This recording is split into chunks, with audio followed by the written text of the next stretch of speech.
예, 오늘 우리에게 주시는 말씀은 내가 하나님의 얼굴을 보면, 하나님의 얼굴을 뵈면 사람의 마음도 풀린다 하는 이야기입니다.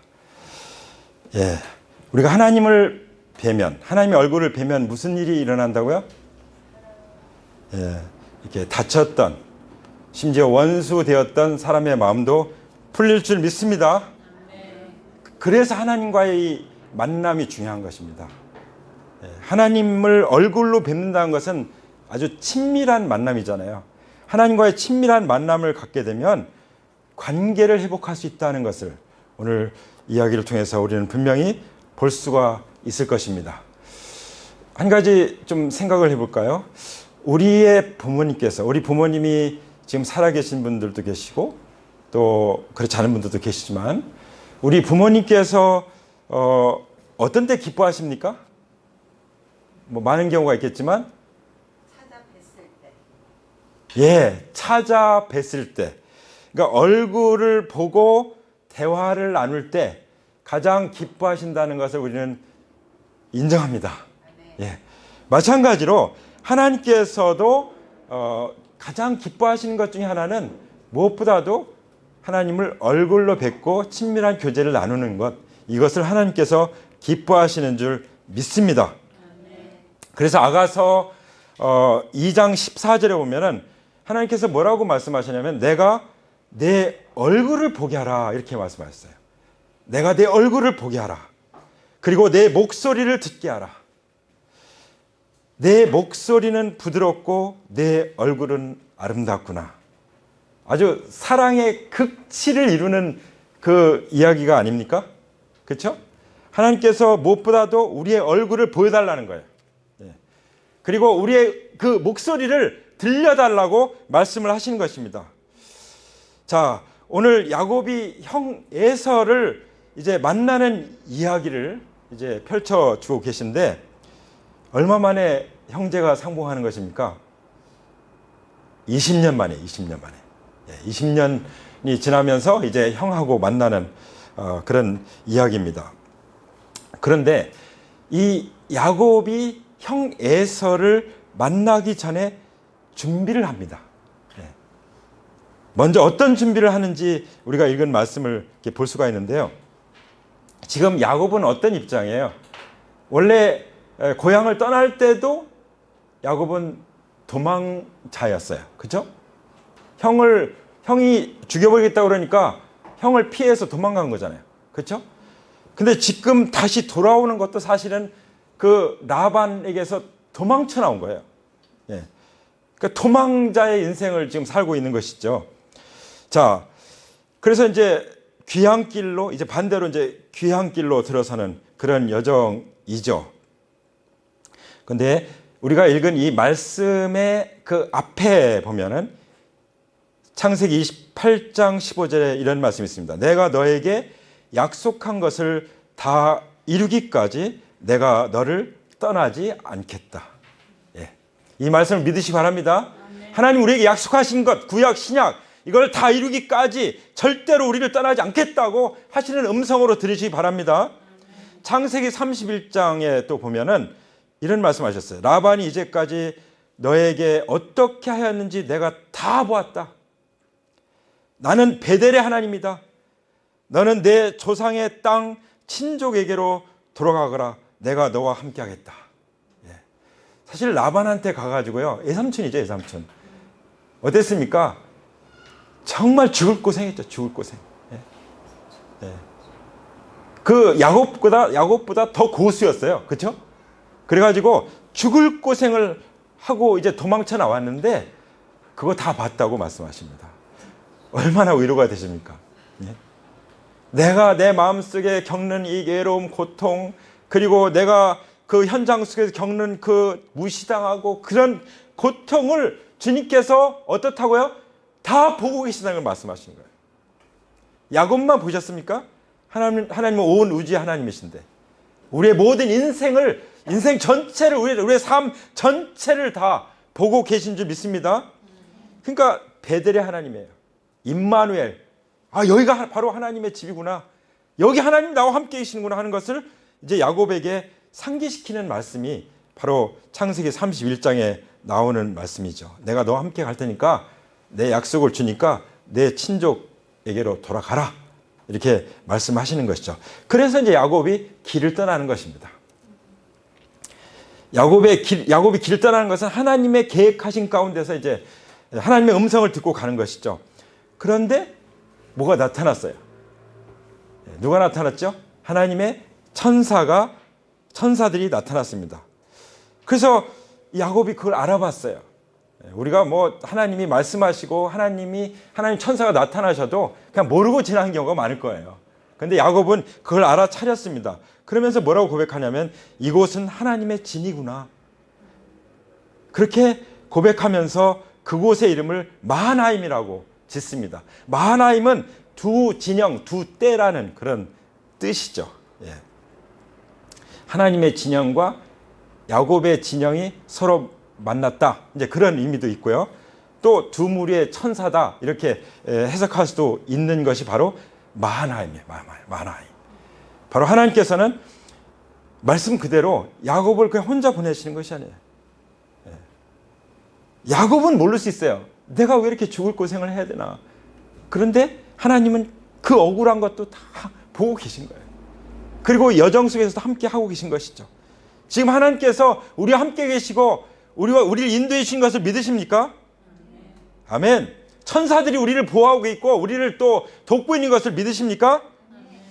그래서 야곱이 이제 형 에서에게 이제 심부름꾼을 보내요. 이제 형 만나기 위해서 먼저 심부름꾼을 보내는데 그 보내면서 지시를 합니다. 그게 4절 말씀이죠. 뭐라고 지시를 하냐면 너희는 나의 형님 에서에게 가서 이렇게 전하여라. 주인의 종 야곱이 이렇게 아뢰입니다. 저는 그동안 라반에게 몸부쳐 살며 최근까지도 거기에 머물러 있었습니다. 저에게는 소와 나귀와 양떼와 염소떼, 남종과 여종이 있습니다. 형님께 이렇게 소식을 전해드립니다. 저 가진 것 참 많아요. 그러니까 뭔가 이렇게 형님한테 드릴 거예요. 이런 것을 암시하는 것을 볼 수가 있죠. 그래서 이 소식을 이제 심부름꾼을 통해서 에서를 만나고 해서 전할 때 자기 자신에 대해서 뭐라고 말합니까? 주인의 종 야곱이 이렇게 아뢰입니다. 자기 자신을 형한테 형이 주인이고 나는 종이다 이렇게 얘기하는 거예요. 왜 그렇게 했을까요? 너무 두려운 거예요. 형 만나면은 죽이겠다고 했는데 진짜 죽일지 내가 어떻게 될지 너무 걱정이 되는, 근심이 되는 거예요. 그러니까 형을 만나기 전에 저는 주인의 종입니다. 제가 가진 게 좀 많은데 이거 드리려고 합니다. 그런 걸 암시하면서 지금 심부름꾼을 보내는 거죠. 무엇을 위해서요? 형님께 이렇게 소식을 전하여 드립니다. 형님께서 저를 너그럽게 보아주십시오. 선처를 구하는 거죠. 그렇게 할 수 있어요, 우리가. 정말 힘든 관계에 있을 때 선처를 구할 수 있습니다. 그런데 심부름꾼이 무슨 소식을 가지고 옵니까? 6절에 보면은 주인 어른의 형님인 에서 어른께 다녀왔습니다. 그분은 지금 부하 400명을 거느리고 주인 어른을 치려고 이리로 오고 있습니다. 얼마나 가슴이 덜컹하고 다급하고 절박했겠어요. 그럴 때 어떡합니까? 7절에 보면 야곱은 기도하죠.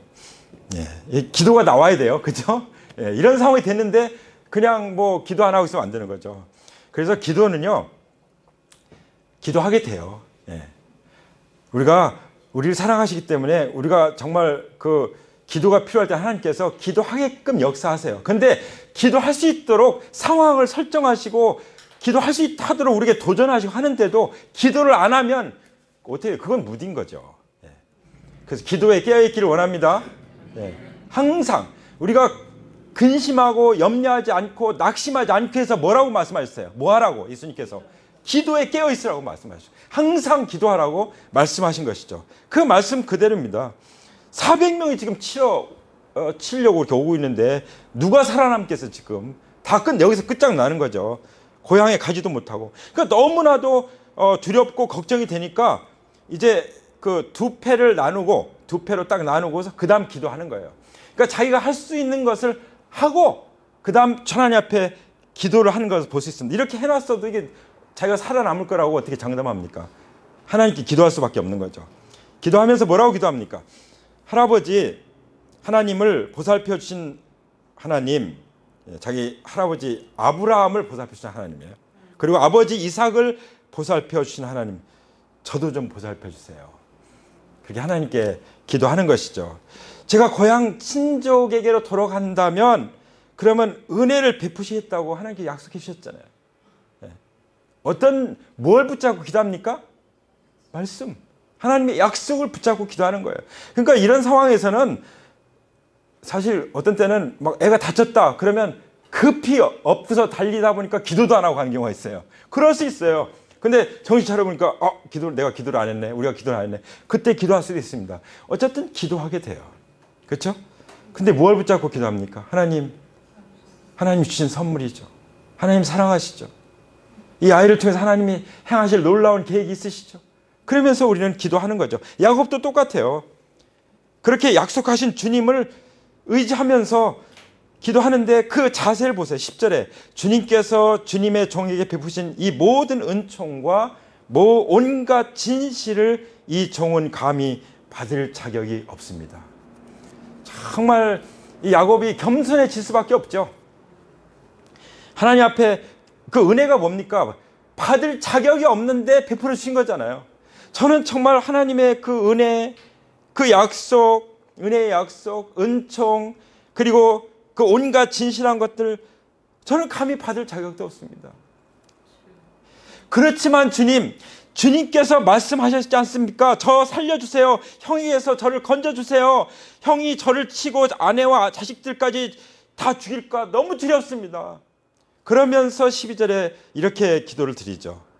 주님께서 말씀하시기를 내가 반드시 너에게 은혜를 베풀어서 너의 씨가 바다의 모래처럼 셀 수도 없이 많아지게 하겠다 하시지 않으셨습니까? 하나님은 이 말이 무서운 거예요. 하나님 입에서 나온 말씀이잖아요. 그렇죠?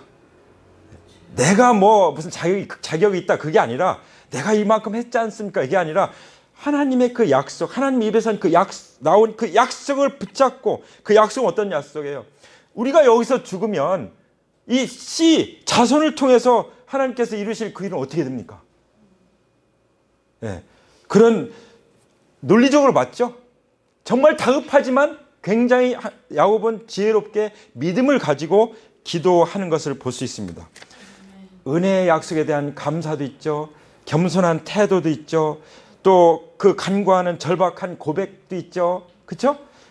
그리고 약속을 주장하는 믿음도 있죠. 이렇게 기도하는 것이죠. 이게 올바른 기도인 줄 믿습니다. 그래서 야고보서 보면 하나님께서 말씀하셨어요.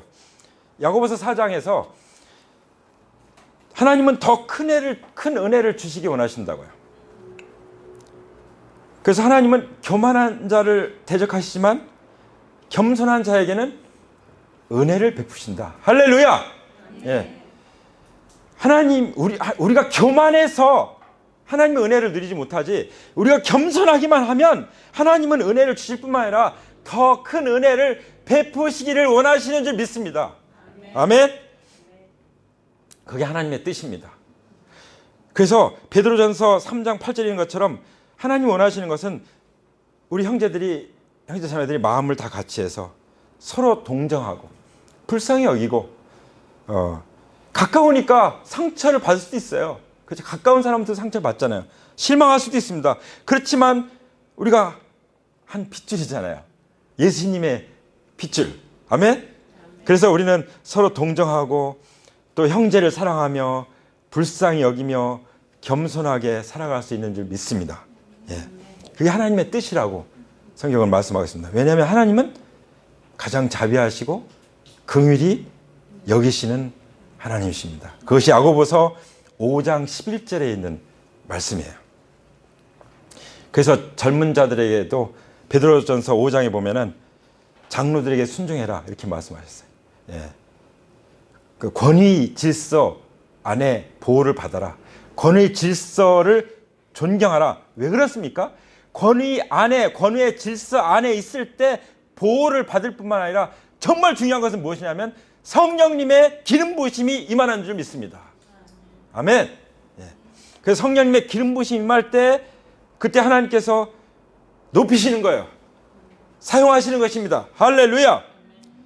그래서 겸손한 자들에게는 은혜를 주시느니라. 그러므로 하나님의 능하신 손 안에서 겸손하라. 때가 되면 너희를 높이시리라. 아멘. 하나님 우리를 높이시길 원하세요. 근데 때가 돼야 돼. 어떤 때? 겸손해져야 돼. 겸손해져야. 예. 그래서 겸손하게 하기 위해서 야곱을 다루시는 것입니다. 라반을 통해서 다루시고 에서를 통해서 다루시는 것입니다. 왜냐하면 그 겸손을 통해서 하나님의 약속이 이루어질 수가 있기 때문인 것이죠. 믿습니까? 그래서 이제 그날 밤 야곱은 거기서 묵었습니다. 자기 형 에서에게 이제 줄 선물 준비하면서 골라내면서 이제 이 양들 뭐 짐승들을 몇 대로 나누고 또 종들에게 맡겨서 자기보다 앞서서 가게 하고 그 때와 때 사이도 이 거리를 유지하게, 우리 지금 사회적 거리를 유지하는 것처럼 거리를 유지하게 하고 이제 그렇게 해서 이제 준비하는 것을 볼 수가 있어요. 미리 여러 차례 선물들을 보내는 거죠. 왜 보냈죠? 그러면 선물 하나 받을 때마다 형의 마음속에 있는 그 분노가 서서히 풀어질 거라고 생각한 것이죠. 예. 기도는 했지만 그러나 내가 할 일은 해야 되지 않느냐 이렇게 생각한 거예요. 물론 그렇습니다. 우리가 하나님 앞에 기도만 하고 있습니까? 기도하면서 우리가 할 수 있는 일을 하는 거에 대해서 하나님 뭐라고 말씀하지 않았어요. 그렇죠? 그렇게 할 수 있습니다. 왜냐하면 그렇게 해야 내 마음이 또 안정이 되니까. 예. 자, 여기 보면은 야곱이 자기는 맨 뒤에 서는 걸 볼 수 있어요. 예. 지금 하나님을 얼굴로 대하기 전에는 어쩔 수 없어요. 다 앞서 보내고 자기는 맨 뒤로 가는 거예요. 맨 뒤로. 예. 그게 야곱의 모습이에요. 예. 기도도 하고 있고 겸손하기도 하지만 그 죽을까 봐 자기를 맨 뒤로 두는 그런 모습을 볼 수 있죠. 그러면서 심부름 보내서 선체했죠. 그리고 하나님께 간절히 기도했죠. 그리고 또 뭐 했죠? 형 에서에게 줄 선물들을 보내죠. 선물들을. 예. 자, 이런 준비를 했습니다. 사실 잠언 19장에도 보면은 그런 말씀이 있어요. 선물 주기를 좋아하는 자는 사람마다 친구가 되느니라. 예. 그리고 잠언 21장에도 14절에도 은밀한 선물은 노를 쉬게 하고 품 안의 뇌물은 맹렬한 분을 그치게 하느니라 이런 말씀이 있어요. 이게 지혜로운 거예요. 그렇죠? 예, 그렇게 할 수 있습니다. 근데 이 선물 얘기하니까 에베소서 2장 말씀이 생각이 나요. 2장 8절에 뭐라고 말씀하십니까? 여러분은 믿음을 통하여 은혜로 구원을 얻었습니다. 이것은 여러분에게서 난 것이 아니요 하나님의 선물입니다. 행위에서 난 것이 아니니 이는 누구든지 자랑치 못하게 하려 함이니라. 아멘. 예. 하나님이 우리를 만나시기 위해서 어떻게 하셨죠? 선물을 보내셨어요. 이 반대로 해서 반대. 예. 하나님이 우리에게 선물을 보내셨어요. 하나님과 원수된 우리를 위해서, 죄인된 우리를 위해서. 이게 하나님의 놀라운 사랑이죠. 그렇죠? 그래서 선물로 오신 예수님을 통해서만 또 우리가 하나님께 나아갈 수 있도록 해주신 것을 우리가 짚고 넘어갈 필요가 있다고 생각이 듭니다. 어쨌든 이제 야곱이 에서를 만나기 위해서 이렇게 준비를 하고 나서 이제 두 번째 단계로 들어갑니다. 두 번째 단계. 어떤 단계죠? 22절에 보면은 그야말로 에서를 만나기 위해서 먼저 꼭 필요했던 게 있어요. 그게 뭐죠? 하나님과 대면하는 거였어요. 예. 자, 에서와 만나는 준비를 하는 그 만남을 기도 엔카운터였다면 이제 에서와 만나기 위해서 직전에 필요한 것은 뭐였어요? 하나님과 대면하는 엔카운터였어요. 예. 자, 22절에 보세요. 32장, 창세기 32장 22절에 보면은 그 밤에 야곱이 일어나서 어떻게 합니까? 두 아내와 두 여종과 11 아들을 데리고 야복 나루를 건너죠. 이제 건너는데 다 보내고 자기 혼자 남았어요. 24절에 보면. 예. 뒤에 홀로 남았어요. 뒤에 홀로 남았는데 어떤 이가 나타났어요. 어떤 이가 누구겠어요? 하나님이 나타나신 거죠. 하나님 천사를 통해서 나타나신 거예요. 홀로 남았을 때 나타나신 것입니다. 그때 야곱을 붙잡고 동이 틀 때까지 씨름을 합니다. 야복 강가에서 씨름을 해요. 자, 이게 많이 들었던 얘기 같죠? 야복 강가에서 야곱이 씨름했던 바로 그 장면이에요. 철야 기도를 한 거죠. 여기서 씨름했다는 것은 어떤 의미냐면 서로가 이기려고 그냥 완전히 부둥켜 안고 단단히 부둥켜 안고 한 덩어리가 돼서 뒹굴면서 싸우는 거예요. 예. 제가 이거 읽으면서 제가 중학교 때 제 친구랑 산속에 들어가서 정말 피 터지게 뒹굴면서 싸웠던 생각이 나요. 지금 왜 싸우는지 모르겠어요. 근데 그 생각에 싸웠던 생각이 나요. 나중에 동창회 가는데 그 친구가 저를 이렇게 만나는 게 뭔지 이렇게 거리감을 두는 것 같아서 제가 다가가서 안아주면서 그때 미안했다고 왜 싸웠는지 모르겠지만 그랬다고 한 적이 있는데요. 그런 거예요. 그냥 부둥켜갖고 막 지금 막 뒹굴면서 싸우는 거예요. 도저히 이제 난 여기서 끝장을 내야 된다. 네. 여기서 내가 축복을 받지 않으면 이 문제가 해결되지 않으면 나는 이제 다 죽는다. 이런 절박한 상황에서 하나님과 씨름하는 그런 기도인 것이죠. 이게 바로 하나님과 대면 엔카운터 중에 하나인 것이죠. 예. 그래서 언제 야곱을 찾아왔어요? 다 앞서 보내고 야곱 홀로 남았을 때. 예. 우리는 하나님과의 만남에서 아주 절박하고 중요한 만남이 있을 때는 홀로 만나는 것이 필요해요. 예수님도 그 많은 사람들이 고쳐달라고 막 찾아오는데도 피해서 산으로 혼자 가서 아버지와 독대하면서 만나잖아요. 그래야만 그 일을 행할 수 있고 하나님 뜻 가운데 살아갈 수 있었던 거죠. 왜냐하면 사람의 몸을 입고 전능하신 하나님이지만 사람의 몸을 입고 이 땅에 오셨으니까. 우리에게 본을 보여주신 거죠. 야곱도 우리에게 본이 되는 거예요. 정말 하나님과 홀로의 만남, 절박한 이런 만남이 우리에게도 필요한 줄 믿습니다. 필사적으로 씨름하면서 기도하는 것이죠. 그러면서 어떤 일이 났죠? 이 환도뼈를 딱 쳤다는데 이게 엉덩이뼈를 딱 쳐가지고 이제 위골이 된 거예요. 쩔뚝쩔뚝한 거죠. 예. 그야말로 육이 꺾인 것 같은. 예. 사실 육과 영이 싸울 때요. 생각해보세요. 육신적인 사람하고 영적인 사람하고 누가 이깁니까? 그냥 영적인 사람이 양보하고 말죠. 이런 식이에요. 양보하고 말아 그냥. 예. 아직 야곱이 굴복이 안 됐으니까.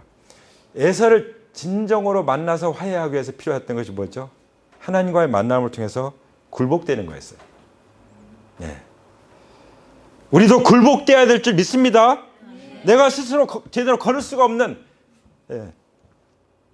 그래서 우리는 홀로 하나님을 만나는 시간이 필요해요. 홀로 하나님을 만나는 시간을 통해서 우리는 굴복될 줄 믿습니다. 그래서 우리는 전심으로 하나님을 찾아요. 하나님을 향한 갈망을 가지고 정말 믿음의 씨름을 하면서 기도하면서 어떤 땐 금식하고 어떤 땐 철야하면서 기도하면서 강창하는 기도를 통해서 하나님과 만나게 될 때 관계가 회복되는 줄 믿습니다. 할렐루야. 무엇을 이겼습니까? 하나님을 이긴 것은 여기 하나님도 이기고 사람도 이겼다고 하는데 하나님이 이긴 것은 연약함으로 이긴 연약함 가운데 딱 들어갈 때 굴복될 때 연약함은 굴복함이에요. 그럴 때 성령님이 역사하시는 거예요. 그래서 내 자신을 이기고 마귀를 이기고 관계에서 승리를 경험하게 되는 것입니다. 할렐루야. 그래서 고린도후서 12장 10절에 뭐라고 말씀하시면 그러므로 내가 그리스도를 위하여 약한 것들과 능욕과 궁핍과 박해와 공고를 기뻐하노니 이는 내가 약한 그때의 강함이라. 아멘. 그래서 유대교의 그 격언 중에서도 깨어진 그 마음만큼 온전한 것이 없다 이런 말이 있어요. 이게 다 성경을 배경으로 한 그런 내용이죠. 그래서 하나님은 무엇을 구하신다고요? 상한 심령, 깨어진 마음. 근데 언제 이것이 일어나요? 하나님과 독대에서 1대1로 홀로 하나님을 아주 절박하게 만날 때 일어난 줄 믿습니다. 야곱은 끝까지 축복과 쾌에서 매달려 26절에 보세요. 그가 날이 새려고 하니 놓아달라고 했지만 야곱은 자기에게 축복해 주지 않으면 보내지 않겠다고 어떻게 했어요? 때를 썼어요. 때를. 야곱에게 물었어요. 내 이름이 뭐냐? 그때 대답합니다. 야곱입니다. 야곱이 무슨 뜻이죠? 발꿈치를 잡은 자, 속이는 자 이런 뜻이 있어요. 그 자기의 이제 정체성이 드러난 거예요. 발뒤꿈치를 잡는 자. 그 주님을 몰랐을 때 나의 모습 아닙니까? 내가 주인 됐을 때의 모습. 네. 발뒤꿈치를 잡은 자, 속이는 자. 그래서 하나님께서 말씀하셨죠. 만물보다 거짓되고 부패한 것은 사람의 마음이라. 누가 이것을 알려마는 나 하나님은 심장을 꿰뚫어서 난 폐부를 다 시험해서 다 살펴보고 있다. 라반에게 고통당하는 거 다 보고 계셨잖아요. 모든 하나님은 다 보고 계신 것이죠. 그러면서 그 고백이 딱 나는 야곱입니다. 자기 정체성이 딱 드러났을 때 그때 하나님의 사람이 대답을 하죠. 내가 하나님과도 겨루어 이겼고 사람과도 겨루어 이겼으니 이제 내 이름은 야곱이 아니라 뭐라고요? 이스라엘이다. 할렐루야. 이스라엘이 무슨 뜻이죠? 하나님과 싸워서 이겼다 이런 말인데 사실은 엘께서 싸우신다.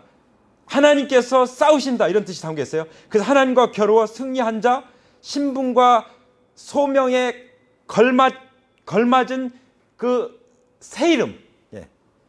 이제 완전히 하나님께 굴복되고 새로운 정체성을 받은 그 사람의 새 이름이 바로 이스라엘인 거예요.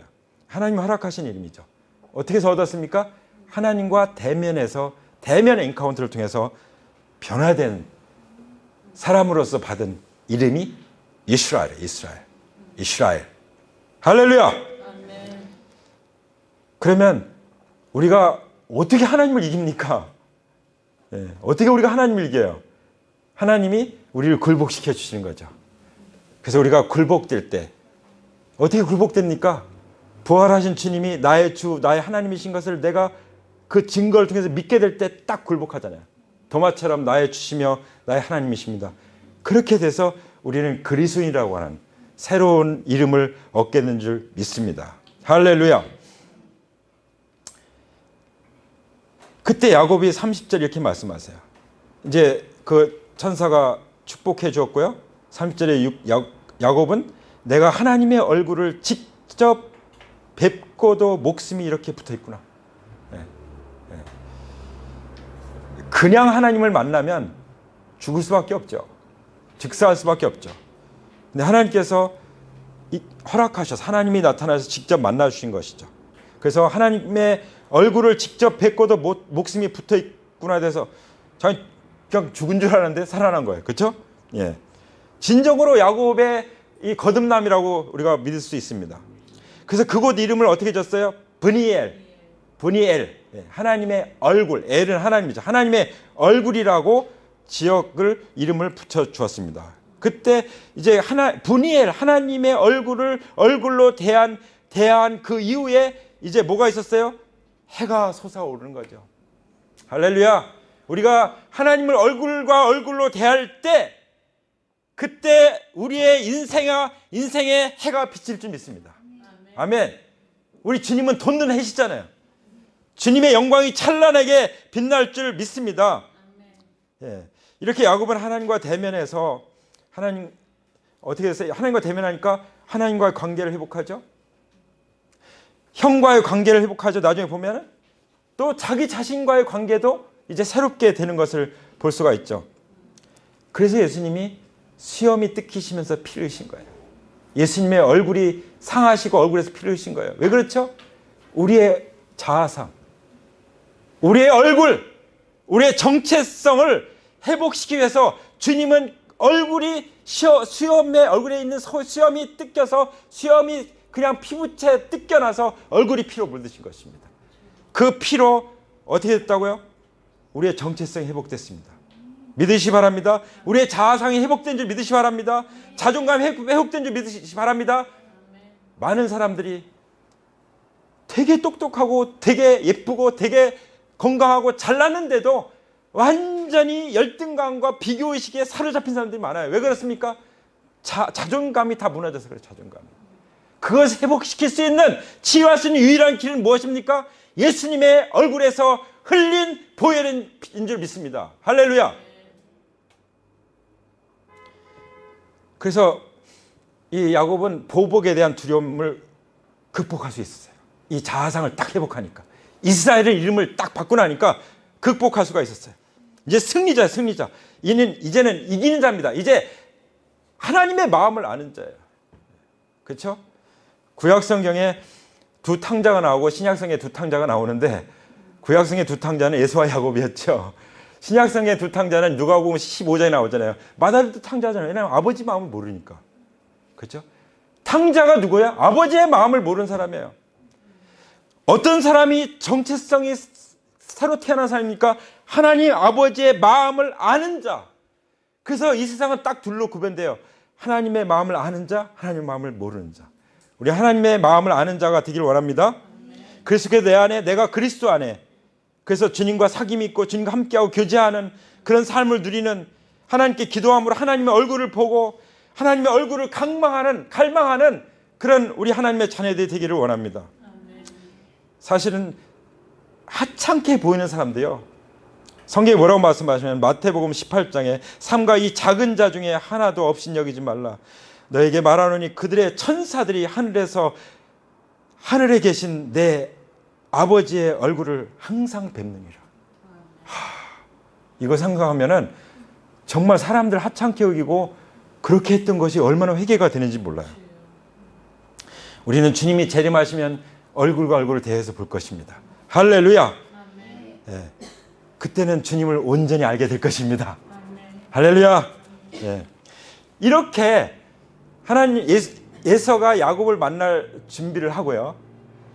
그리고 진정으로 홀로 하나님을 만났어요.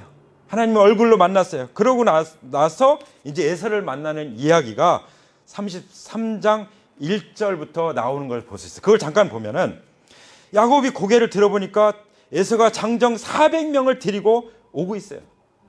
예. 뭐 이제는 뭐 상황이 안 바뀐 것 같아. 상황이. 이거 더 진짜 절박한 상황이 됐어요. 아니 내가 하나님도 만나고 기도도 하고 다 했는데 이게 어떻게 된 거야? 그래서 야곱이 어떻게 합니까? 아주 진짜 야곱은 꾀쟁이. 어떻게 합니까?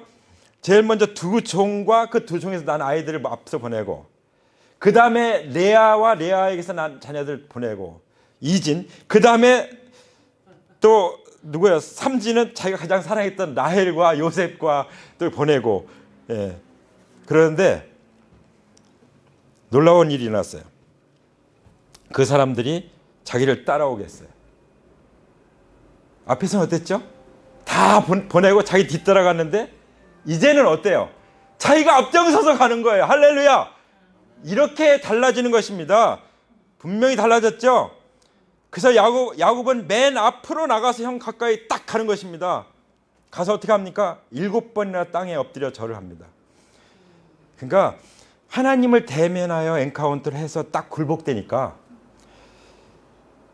앞장서서 나가면서 정말 그 겸손한 마음으로 7번이나 땅에 엎드려 절하면서 나가는 겸손한 마음으로.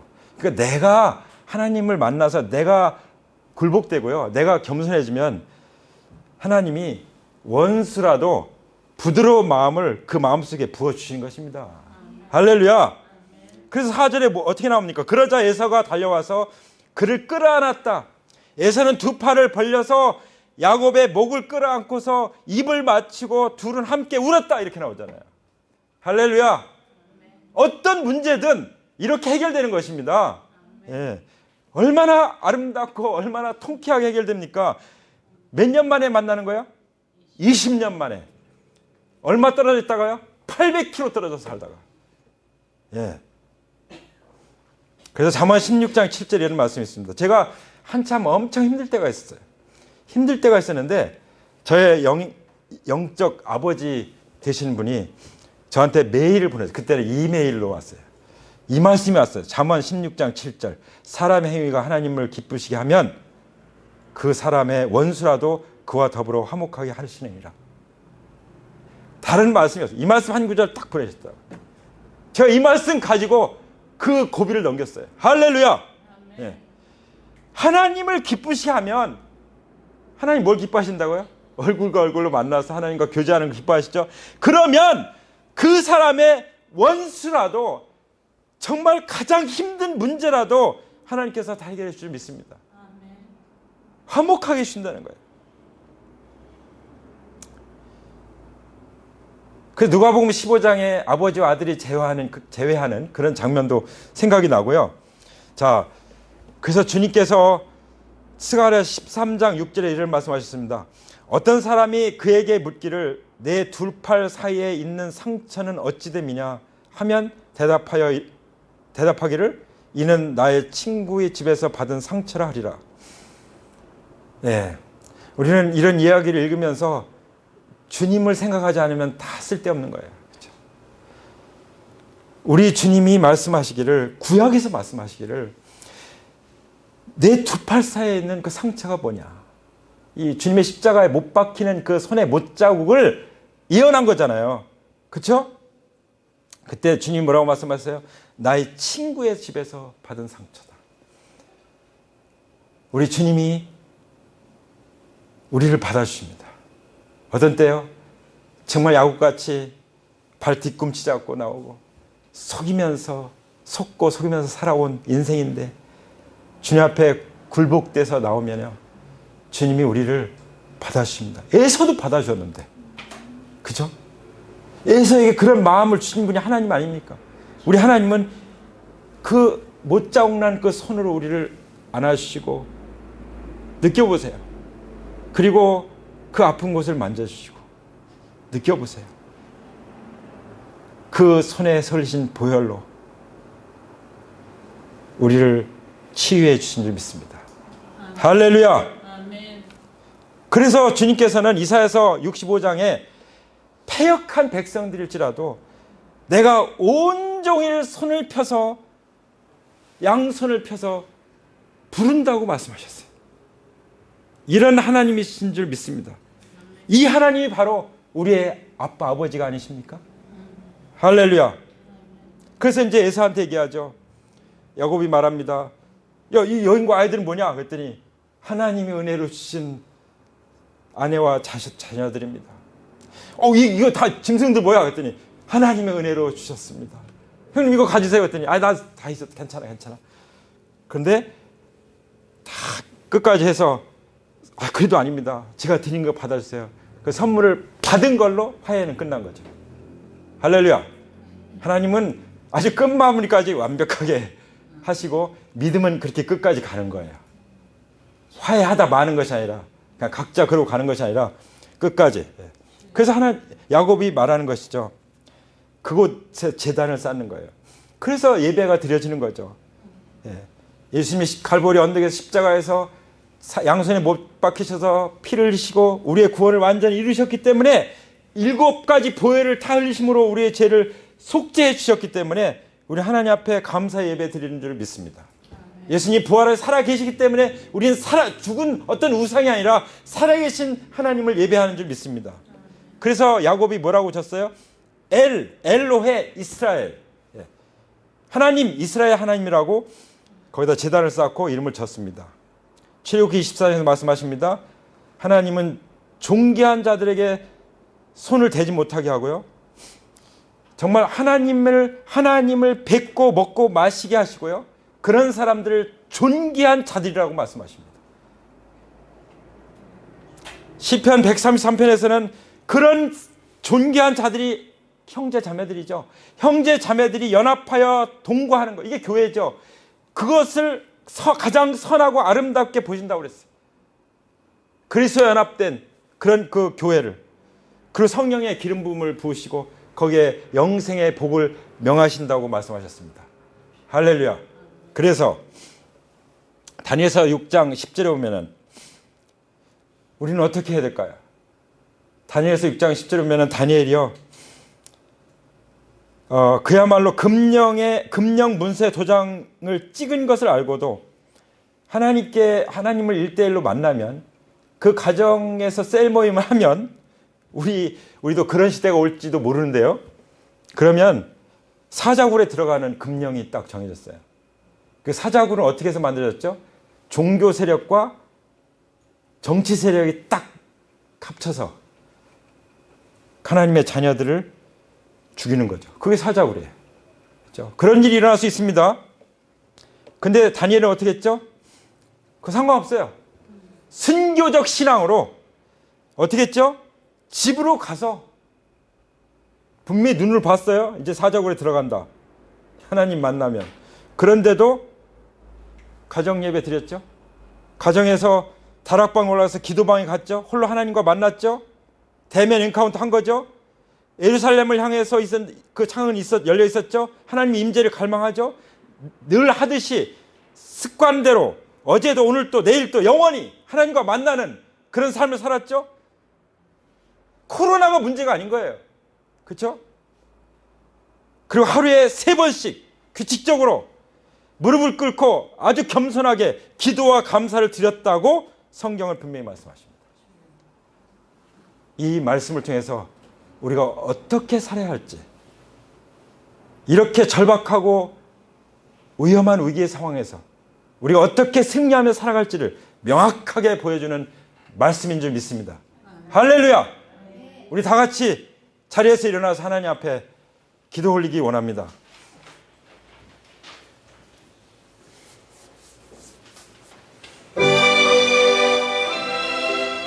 우리 두 손을 모으고 우리 각자가 나 홀로 하나님을 만난다고 생각하시고 이 시간 기도하기 원합니다.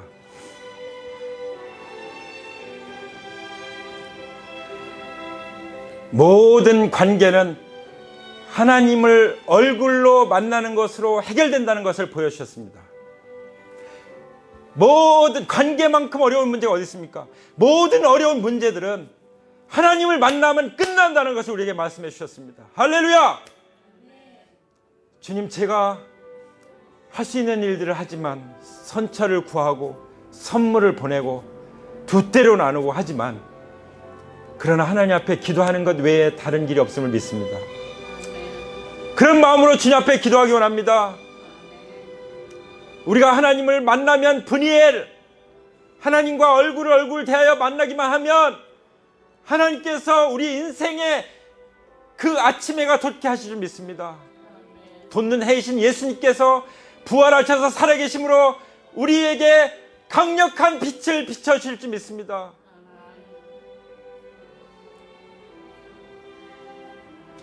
아버지, 저는 야곱입니다.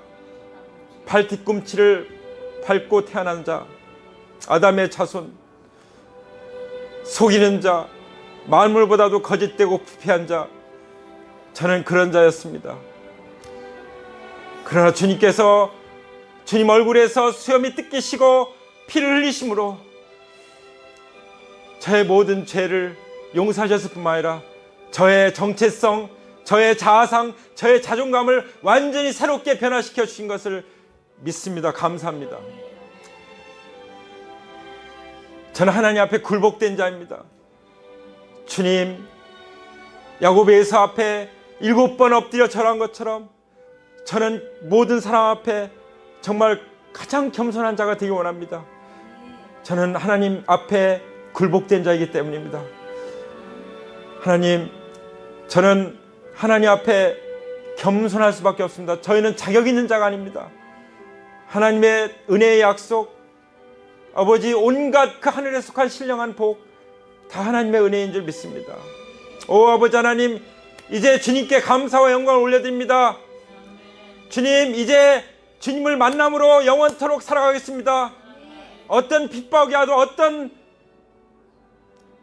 방해가 와도, 어떤 어려움이 와도, 목숨 걸지라도 다니엘처럼 오직 하나님을 갈망함으로, 하나님을 만남으로 승리하게 될 줄 믿습니다. 사자굴에서 아무것도 상하지 않고 건져 나온 것처럼 악한 자가 우리를 만지지도 못할 것을 믿습니다. 주님의 십자가의 보혈을 뿌립니다. 감사합니다. 하나님 아버지, 모든 영광을 받으시옵소서. 존귀와 영광 홀로 받으시옵소서. 영원 무궁토록 받으시옵소서. 모든 영광과 찬송과 경배와 감사를 어린 양 되신 우리 주님께 올려드립니다. 주님의 이름을 송축합니다. 부활하신 예수님 찬송합니다. 경배합니다. 영광 받으시옵소서. 하나님 나라가 우리에게 임했음을 선포합니다. 성령님의 기름 부으심 우리에게 임했음을 선포합니다. 할렐루야. 감사합니다. 하나님 찬양합니다. 부활하신 우리 주 예수님의 이름으로 감사하며 기도 올립니다. 아멘.